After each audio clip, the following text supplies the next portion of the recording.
اگر کوئی اپنا بھلا چاہتا ہے اسے چاہے جس کو خدا چاہتا ہے، اور درود ان پہ بھیجو، سلام ان پہ بھیجو، یہی مومنوں سے خدا چاہتا ہے۔ تو جس کے صدقے میں کھاتے ہیں ہمارا وجود بخشا گیا، یہ زمین و آسمان بنائے گئے، ان محسن آقا پر درود و سلام پڑھنے میں سستی نہ کریں، باواز بلند پڑھیں، صلاۃ والسلام علیک یا رسول اللہ، صلاۃ والسلام علیک یا رسول اللہ، وعلی آلک واصحابک یا حبیب اللہ، وعلی آلک واصحابک یا حبیب اللہ، الصلاۃ والسلام علیک یا نبی اللہ، صلاۃ والسلام علیک یا نبی اللہ، وعلی آلک واصحابک یا نور اللہ۔ وعلی آلک واصحابک یا نور اللہ۔ محترم اسلامی بھائیوں، یہ بلند آواز سے درود و سلام پڑھنا، علماء فرماتے ہیں کہ کل بروز قیامت انشاءاللہ یہ در و دیوار،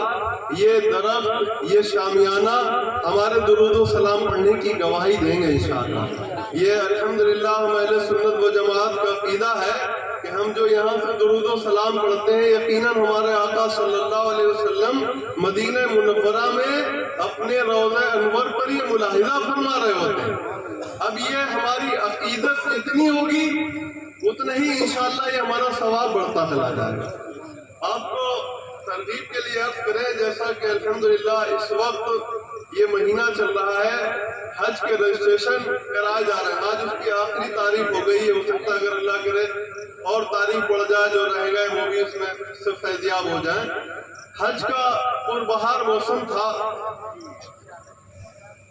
آپ کے ہی ملک میں جوناگڑھ اسٹیٹ میں ایک سنگ تراش، پتھر تراشنے والا رہا کرتا تھا۔ اس کی عادت تھی کہ جب بھی کوئی پتھر تراشتا پہلے اپنے محسن آقا صلی اللہ علیہ وسلم کی بارگاہ میں درود و سلام پڑھتا۔ چلتے پھرتے اٹھتے بیٹھتے اس کی عادت تھی کہ اپنے آقا علیہ السلام کی بارگاہ میں درود و سلام پڑھتا۔ ایک دن یہ درود و سلام پڑھتے پڑھتے سو گیا۔ اب سوئی ہوئی قسمت انگڑائی لے کر جاگ اٹھی۔ کوئی چاند سا چہرہ دکھاتے، اپنی دلربا صورت دکھاتے ہوئے تشریف لائے اور ارشاد فرما رہے ہیں، دیوانے ہند میں رہ کر تم ہم پر درود و سلام پڑھتے ہو، آؤ ہمارے مدینے میں آؤ، اور ایک جو کنگرا بوسیدہ ہو چکا ہے اس کو آج سر نو بنا دو۔ اب پیارے اسلامی بھائیوں، بات آئی تو یہ بھی عرض کیے دیتے ہیں کہ جب بھی کبھی لیٹے لیٹے درود پاک پڑھیں تو علماء فرماتے ہیں کہ جب کبھی لیٹے لیٹے درود پڑھیں یا ذکر و اذکار کریں تو پیر پھیلا کر پڑھنا یہ مکروہ ہے، بلکہ پیروں کو سمیٹ لیا جائے۔ بلکہ پیارے اسلامی بھائیوں، جب کبھی کیا درود پڑھیں، کسی کہنے والے نے کہا ہے کہ میں سو جاؤں یا مصطفیٰ کہتے کہتے اور کھلے آنکھ صلی اللہ کہتے کہتے۔ ہمارا تو حال عجب ہے، ہم تو جب بستر پر جاتے ہیں موبائل پر نہ جانے کیا کیا خرافات دیکھتے دیکھتے سو جاتے ہیں۔ تو پیارے اسلامی بھائیوں، ہم کسی نیک روح کو کیا خواب میں دیکھیں گے؟ کاش کہ ایسا ہوتا، ہم اپنے آقا پر درود پاک پڑھتے پڑھتے سوتے، ہمارے آقا کرم فرماتے، اس درود کی برکت سے کبھی مدینے کا دیدار ہوتا اور میرے آقا خوش ہو جاتے تو کبھی مدینے والے کا بھی دیدار ہوتا۔ اب یہ دیوانہ اپنے آقا پر درود پاک پڑھتے پڑھتے جب سو گیا، کیا دیکھتا ہے کہ سرکار علیہ السلام اپنی دلربا صورت دکھاتے ہوئے ارشاد فرما رہے ہیں، آؤ ہمارے مدینے میں آؤ، اور جو کنگرا بوسیدہ ہو گیا اس کو آج سر نو بنا دو۔ اب اس دیوانے کی آنکھ کھلی، نہ مال تھا، نہ بظاہر اسباب تھے، نہ دولت ہے۔ اب سوچنے پر مجبور ہو گیا، نہ مال و دولت ہے ہمارے پاس، نہ پیسہ ہے، ہم مدینے جائیں گے تو کیسے جائیں گے؟ مگر سبحان اللہ، کسی کہنے والے نے کہا ہے، جب بلایا مصطفیٰ نے خود ہی انتظام ہو گیا۔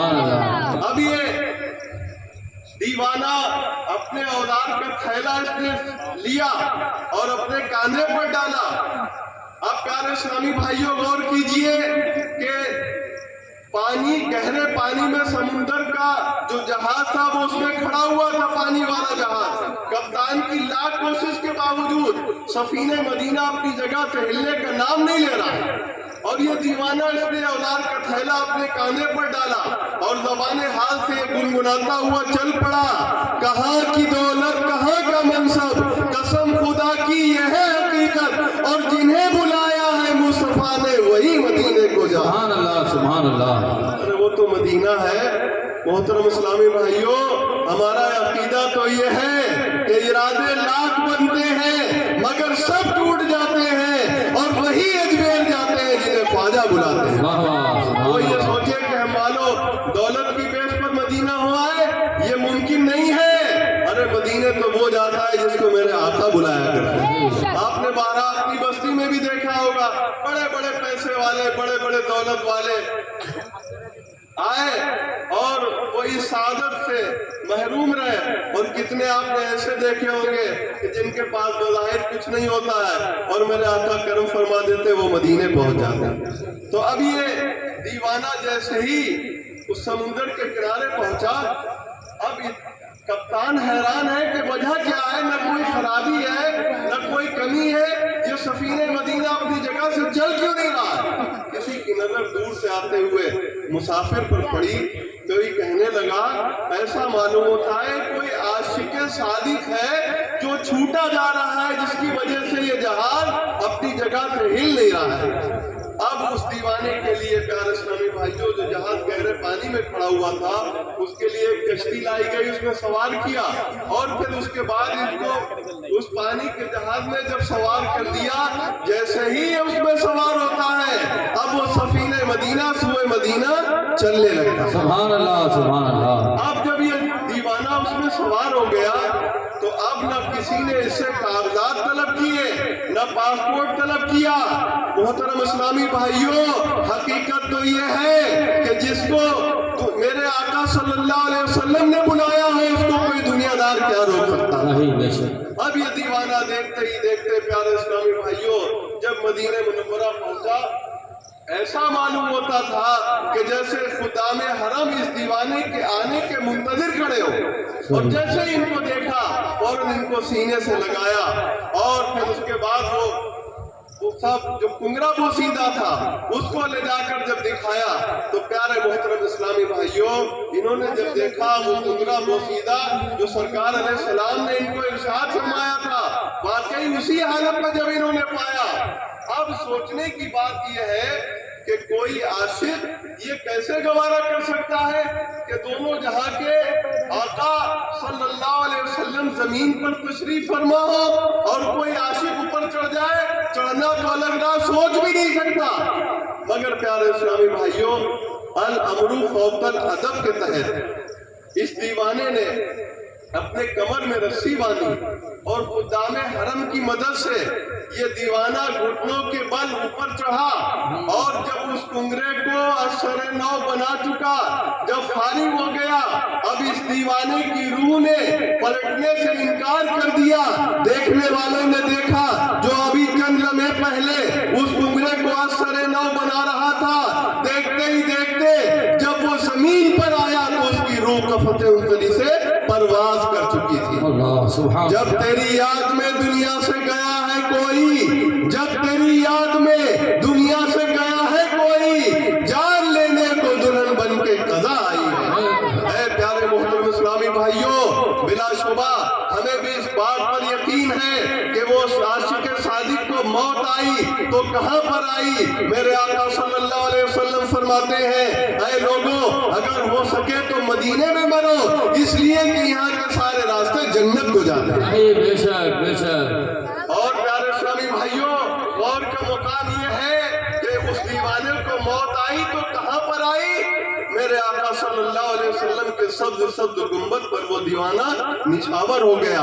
محترم اسلامی بھائیوں، اب ذرا سے دیر کے لیے سوچنے کا مقام یہ ہے کہ ہمارا بھی یقین ہے کہ موت برحق ہے، اور چاہے غیر مسلم ہو وہ بھی اس بات پر متفق ہے کہ موت برحق ہے، چاہے بد عقیدہ ہو وہ بھی اس بات پر متفق ہے کہ موت برحق ہے، یہاں تک کہ وہ لوگ جو اللہ عز و جل کی ذات کے منکر ہیں وہ بھی اس بات پر متفق ہے کہ موت برحق ہے۔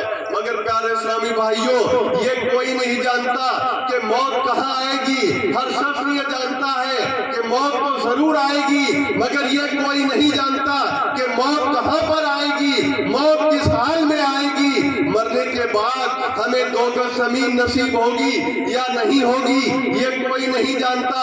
ہماری لاش کو چیل کوے نوچ نوچ کر کھائیں گے یا ہمیں کتوں کی خوراک بنایا جائے گا، یہ کوئی نہیں جانتا۔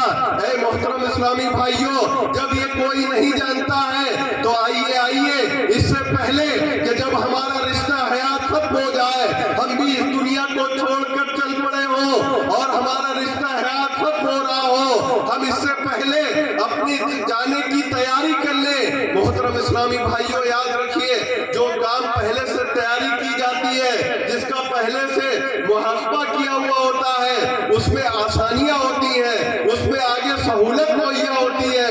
محترم اسلامی بھائیوں، اگر ہم نے بھی پہلے سے تیاری کی ہوگی، اگر ماں باپ کے حقوق کو ادا کیا ہوگا، نمازوں کو ان کے وقت میں ادا کیا ہوگا، اگر مالک نصاب ہے تو زکوٰۃ کو ادا کیا ہوگا، اگر اللہ نے ہم پر حج فرض کیا ہے اس فریضے کو ادا کیا ہوگا۔